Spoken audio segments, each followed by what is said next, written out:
Alright, in this video we're going to show you how to safely test if a light switch is working using a multimeter after having removed the switch from the wall so you're not dealing with any live voltage. We have some other videos about installing a light switch. If you want to uninstall one, make sure you shut off the breaker first so you do not risk zapping yourself. In theory, you can leave the switch wired up, leave the breaker on, and use your multimeter to test if you are getting voltage when you turn the switch on, but the safer way to do that without dealing with live voltage is to remove it from the wall first, again, turn off the breaker, and then set your multimeter to continuity test mode. So that is this little symbol here, also called diode check, and in this mode, it's going to give you a beep if there is continuity or conductivity between the two probes. You see when there's an air gap in between them, I don't get a beep.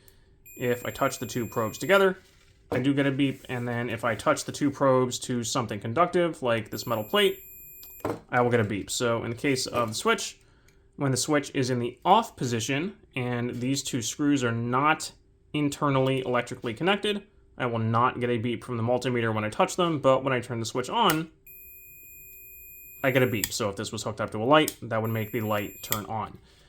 In this case, I have a rusty old switch that appears it was failing. We have some separate videos about bathroom exhaust fans, and one case where the fan motor did actually burn out and we had to go ahead and replace the fan, and then a second one where initially it looked like it was another bad fan motor, but the issue actually looked like it was this rusty old switch that you will see if I press really hard with the probes and kind of get through the rust on these screws, then I will get the beep. But if I just kind of touch lightly and turn the switch on, I'm not getting anything. So depending on how tightly the wires were screwed in there and how corroded things were, there was probably no longer actually good electrical contact between the screws and the wires. So even though there is nothing internally wrong with the switch, again, if I press hard enough to get through the rust here, I can see that the switch does still work.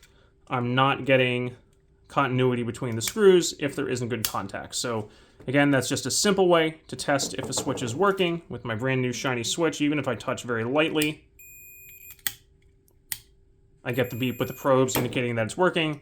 No live voltage or risk of zapping yourself because this is not powered, and I've just removed the whole thing from the wall.